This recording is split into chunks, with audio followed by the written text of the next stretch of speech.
Bonjour à toutes et à tous, et bienvenue dans Repose bien, votre rendez-vous dédié au bien-être japonais. Salut Léo. Tu es rayonnant aujourd'hui. Merci Andrea.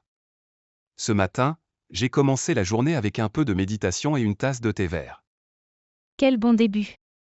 Et aujourd'hui, ça tombe bien, on va justement parler de thé, mais pas n'importe lequel. Tu parles du matcha, non? Ce thé en poudre vert vif qu'on voit partout en ce moment? Exactement. Il est à la fois tendance et très traditionnel. Et surtout, il a des propriétés incroyables pour la peau. Pour la peau? Tu veux dire qu'en le buvant, on fait du bien à sa peau? Oui, et plus encore. Le matcha peut aussi être appliqué en masque facial, en exfoliant doux. C'est un vrai trésor. C'est fascinant. Je pensais que c'était juste bon pour la concentration. Il l'est, grâce à la L-théanine, mais son effet antioxydant agit aussi sur le vieillissement cutané. Donc aujourd'hui, on va parler de beauté, santé, nutrition et un peu de philosophie japonaise, non? Tu as tout compris. Le matcha, c'est bien plus qu'une boisson, c'est un rituel holistique. Je sens que cet épisode va me donner envie d'adopter le matcha dans ma routine. Tu risques même de finir avec un masque vert sur le visage. Prêt à plonger? Allez, on plonge. Alors, qu'est-ce qui rend le matcha si spécial en termes de beauté? Ce n'est pas juste un thé vert, si?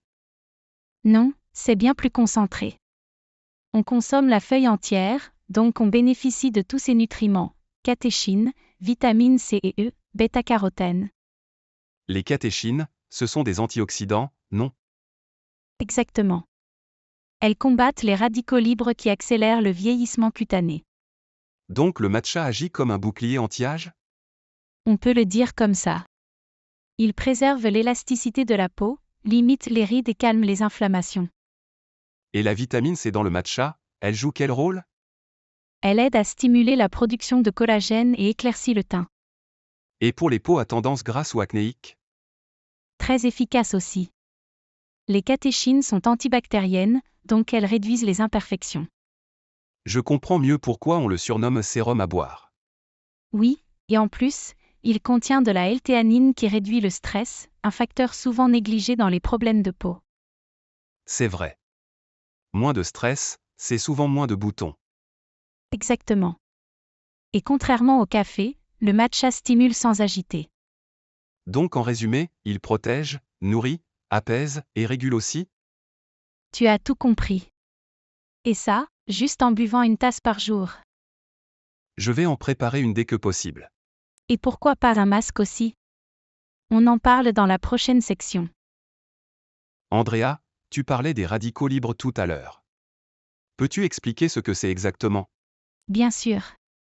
Ce sont des molécules instables produites par le stress, la pollution, le soleil.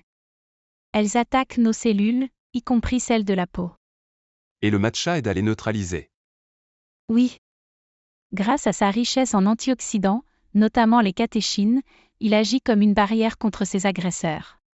Et concrètement, ça se traduit comment sur la peau? Moins de rides, meilleure élasticité, moins de taches pigmentaires. On parle d'un vrai effet anti-âge. Il préserve le collagène aussi? Exactement. Il empêche la dégradation du collagène induite par l'oxydation. Est-ce qu'il y a des études qui appuient ces bienfaits? Oui. Des recherches menées au Japon et en Corée ont montré qu'une consommation régulière de matcha améliore la texture et l'hydratation de la peau. C'est impressionnant. Et ce n'est pas juste la consommation orale, non? Non, en application cutanée aussi. Le matcha calme les irritations, réduit les rougeurs, resserre les pores. Il est multifonction, en somme. Absolument. Et contrairement à certains actifs cosmétiques, il est doux et naturel. Donc c'est adapté même aux peaux sensibles? Oui. Et c'est ce qui le rend si précieux dans les routines de soins minimalistes. J'aime bien cette idée d'un produit qui fait tout et respecte la peau. Et quand il est associé à une alimentation équilibrée, son effet est encore amplifié. On va en parler dans le prochain chapitre. Exactement. Prépare-toi à découvrir comment le matcha s'intègre à la beauté et à la cuisine. Donc si je veux intégrer le matcha dans ma routine beauté, je ne suis pas obligé de le boire, c'est ça? Exactement. Il existe aujourd'hui de nombreux produits cosmétiques au matcha, masques, nettoyants, crèmes hydratantes. Ces produits utilisent vraiment du matcha, ou c'est juste un ingrédient marketing? Quand ils sont bien formulés, ils utilisent du matcha de qualité en poudre fine, ce qui conserve ses propriétés antioxydantes. Et les textures? Il y a plusieurs formats? Oui, crème verte onctueuse, gel frais, ou patch localisé. Le matcha est versatile. Il est utilisé pour des effets précis, ou c'est plus global? Les formules visent surtout à apaiser les peaux stressées, unifier le teint, et améliorer la clarté cutanée. Et pour les peaux sensibles? Justement, le matcha est reconnu pour sa douceur naturelle. Il calme sans agresser. J'ai vu aussi des produits détox ou anti-pollution et qui mettent le matcha en avant. Oui, c'est une de ses forces, il aide à neutraliser les particules fines, réduire les inflammations, et renforcer la barrière cutanée. Le parfum est végétal? Très herbacé? Souvent très doux, presque zen. Il renforce l'aspect bien-être du rituel. On peut les trouver facilement en Europe? Certains sont disponibles en ligne ou dans des boutiques spécialisées. L'intérêt pour les soins japonais ne cesse de grandir. C'est rassurant de savoir qu'on peut bénéficier de ces traditions sans nécessairement préparer soi-même. Exactement. Il suffit de choisir un bon produit, bien formulé, et le matcha fait le reste. Minimaliste, efficace, j'aime ça. Et en phase avec notre philosophie, prendre soin de soi avec clarté et respect. J'ai remarqué que beaucoup de soins japonais parlent de l'intérieur avant même d'aborder la peau. C'est une autre approche. Oui. Au Japon, on considère que la peau reflète l'état du corps et de l'esprit. C'est une vision holistique. Donc la beauté ne commence pas dans la salle de bain, mais dans l'assiette? Exactement. L'alimentation, le sommeil, la respiration, le stress, tout influence la peau.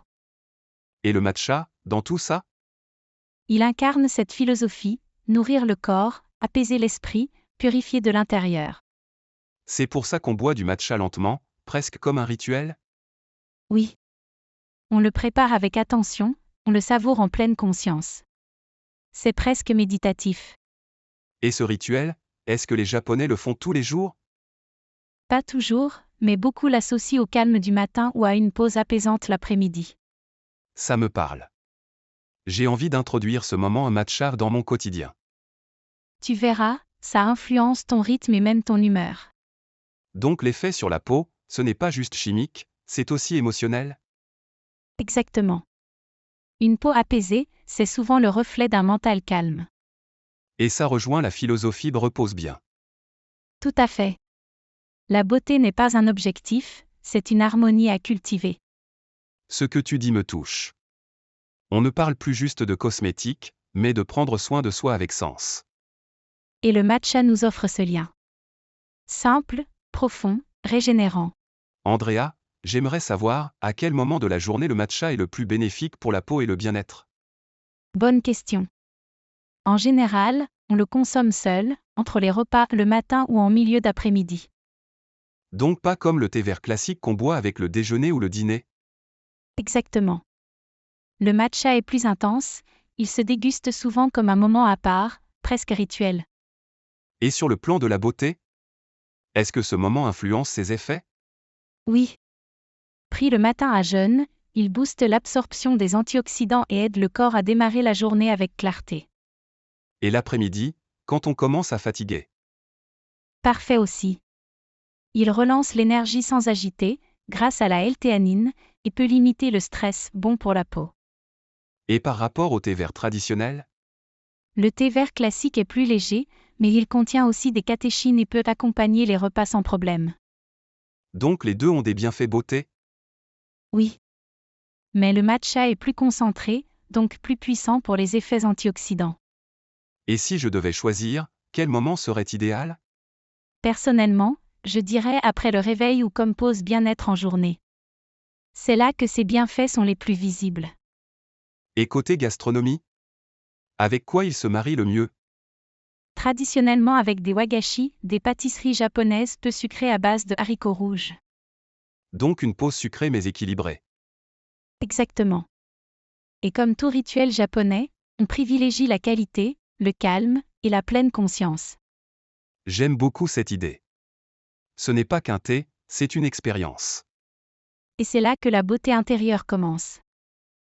Andrea, je dois dire que je ne verrai plus le matcha comme avant. C'est une révélation. Je suis ravie. Ce thé cache en lui tout un art de vivre, subtil mais puissant. J'ai envie de l'intégrer petit à petit. Pas juste comme boisson, mais comme rituel. Oui, sans pression. Une tasse au calme, un geste attentif, ça suffit déjà pour commencer. Et peut-être observer peu à peu ce que ça change, sur ma peau, mon énergie, mon humeur. Ce sont des ajustements doux, mais durables. L'effet peut être discret mais profond. J'aime cette idée que la beauté vienne de l'alignement intérieur. Et que chaque geste, boire du thé, respirer, dormir mieux, participe à cet équilibre. Ce n'est plus une routine, c'est une relation à soi. Exactement. Et le matcha est une belle porte d'entrée vers cette conscience. Je crois que nos auditeurs ressentiront cette envie d'essayer, eux aussi. Et s'ils veulent commencer, pas besoin de tout changer. Juste, prendre un moment. Un moment vert. Pour soi. Simple et beau. Comme ce que nous défendons ici, repose bien, c'est avant tout se respecter. Merci pour cette conversation, inspirante et apaisante. Et à vous qui nous écoutez, respirez, savourez, et comme toujours. À très bientôt, et surtout, reposez-vous bien.